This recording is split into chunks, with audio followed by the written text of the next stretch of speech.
जी dear students अस्सलाम वालेकुम। आज डियर स्टूडेंट्स हम पढ़ने लगे हैं थ्योरम 1 चैप्टर 9 क्लास 10। स्टेटमेंट है जी one and only one circle can pass through 3 non collinear points. पहली बात, ये 3 पॉइंट्स देखिए, एक लाइन पे में से पास, एक लाइन इनमें से पास हो रही है, तो ये कोलिनियर पॉइंट्स कहलाएंगे। अगर एक पॉइंट यहाँ हो, एक पॉइंट यहाँ हो, एक पॉइंट, अब एक यूं लाइन है, एक यूं, ये नॉन कोलिनियर हैं, ये एक लाइन पर नहीं पड़े हुए। तो ऐसे 3 पॉइंट्स जो एक लाइन पर नहीं हैं वो 3 नॉन कोलिनियर पॉइंट्स हैं। चलें जी हम ले लेते हैं 1 2 3। ये 3 नॉन कोलिनियर पॉइंट्स, अगर हम इन्हें नाम दे देते हैं ए बी सी, तो वो कहता है कि इसमें से, इन तीनों पॉइंट्स में से सिर्फ एक सर्कल पास हो सकता है। क्या हो सकता है? एक सर्कल पास हो सकता है। तीनों पॉइंट्स में से सिर्फ एक सर्कल पास हो सकता है, इन तीनों पॉइंट्स में से। ये 3 पॉइंट्स हैं नॉन कोलिनियर, ए बी और सी। तो इनमें से सिर्फ एक सर्कल बन सकता है, इन तीनों पॉइंट्स में से सिर्फ एक सर्कल बन सकता है। ये हमारा जनाब थ्योरम है। ये जो तीनों हमने कहा जी, हमें अब गिवन क्या है कि 3 पॉइंट्स हैं नॉन कोलिनियर।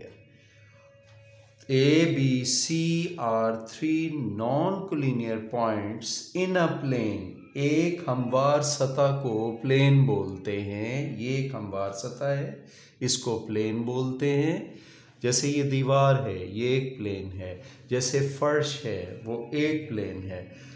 एक हमवार सतह एक प्लेन हो गई, ठीक है। तो एक हमवार सतह पे 3 पॉइंट्स पड़े हैं, ये हमें गिवन है। हमने प्रूव क्या करना है कि एक सर्कल है जो इन तीनों पॉइंट्स में से पास कर रहा है, यानी उसके सेंटर से O का फासला, उसके सेंटर से B का फासला, उसके सेंटर से C का फासला बराबर होगा। ये रेडियस होंगे सर्कल के। अगर हमारी मंजिल क्या है कि हमने OA, OB और OC को इक्वल प्रूव करना है, इनकी मेजरमेंट इक्वल होती है, तो ये रेडियस हो गए सर्कल के, यानी सर्कल का हर तरफ से फासला बराबर हो गया। अब हमें क्या गिवन है जी? A, B and C। A, B and C are 3 non collinear points. हमने प्रूव क्या करना है कि एक ही सर्कल पर पड़े हुए हैं ये पॉइंट। 3 पॉइंट्स में से सिर्फ एक सर्कल गुजर सकता है। कंस्ट्रक्शन हमने क्या की जी? हमने A को B से ज्वाइन किया। कंस्ट्रक्शन क्या की हमने? देखिए, joining A with B and B with C, B with C। अब हमने ड्रा DF किया। D क्या चीज़ है? D परपेंडिकुलर बाइसेक्टर है AB का। AB पर परपेंडिकुलर भी है और इसको 2 बराबर हिस्सों में, AB को 2 बराबर हिस्सों में डिवाइड भी कर रहा है, यानी 90 का एंगल भी बना रहा है और इसको 2 इक्वल पार्ट्स में डिवाइड भी कर रहा है। तो यहाँ हमने ये पॉइंट D ले लिया, ये पॉइंट F ले लिया, तो DF इसका। इसी तरह BC का HK जो हमने ले लिया, ये BC का परपेंडिकुलर भी है, इस पर 90 का एंगल भी बना रहा है और इस पर ये KH परपेंडिकुलर भी है, 90 का एंगल भी बना रहा है। ठीक है जी। अच्छा जी, ये हमने लिखा कि DF जो है परपेंडिकुलर बाइसेक्टर है AB का और HK जो है परपेंडिकुलर है BC का। और DF और HK ये पैरेलल नहीं है, क्योंकि पैरेलल लाइंस कभी एक दूसरे को इंटरसेक्ट नहीं करती। जैसे नहर के 2 किनारे हैं, ये जितना मर्जी बढ़ाते हैं, कभी एक दूसरे को काटेंगी नहीं।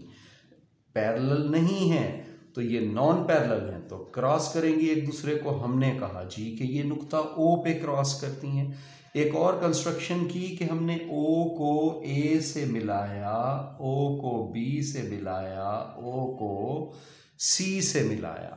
हमने कहा जी अगर ये DF और H के जो है नॉन पैरेलल हैं, they are not parallel, then they intersect at point O, एक दूसरे को काटेंगी, एक दूसरे को इंटरसेक्ट करेंगी।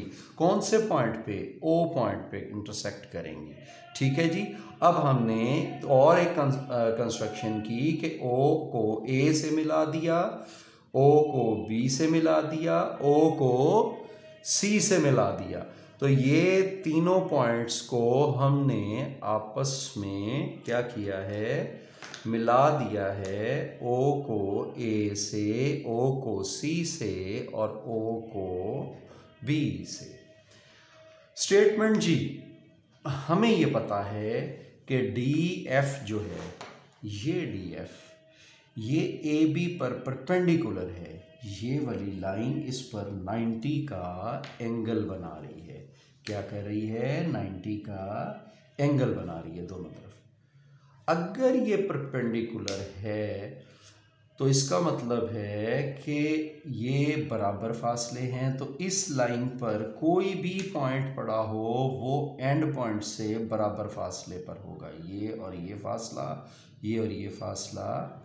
थ्योरम 2 में हम ये प्रूव भी कर चुके हैं कि अगर ये परपेंडिकुलर बाइसेक्टर हो तो किसी भी पॉइंट से एंड पॉइंट्स का फासला बराबर होता है। ठीक है जी।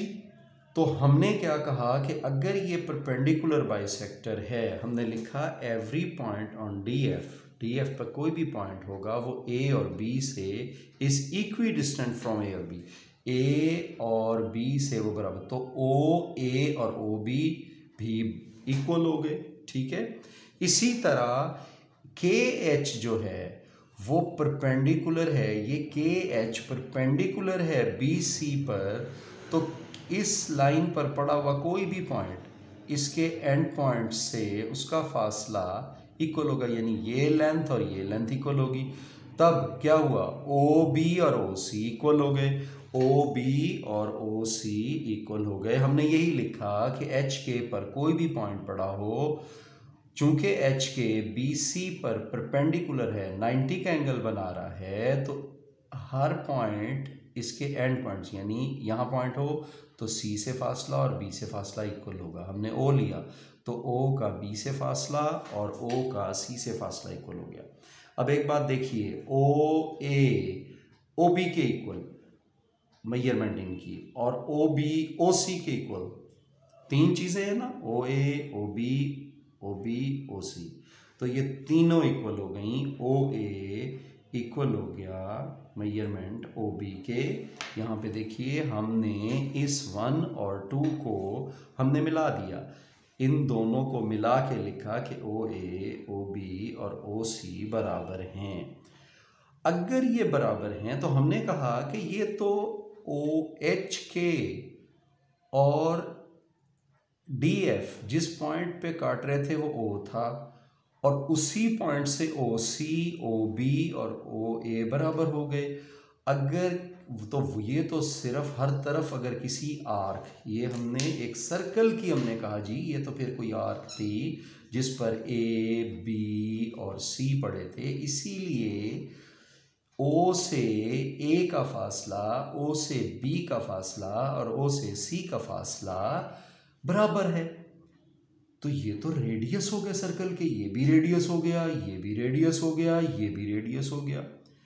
तो रेडियस तो हर तरफ बराबर होता है। इसका मतलब क्या हुआ कि 3, अगर हमने कहा कि so we have a circle with centre O के साथ, जिसके रेडियाई कौन से हैं? OA OB और OC।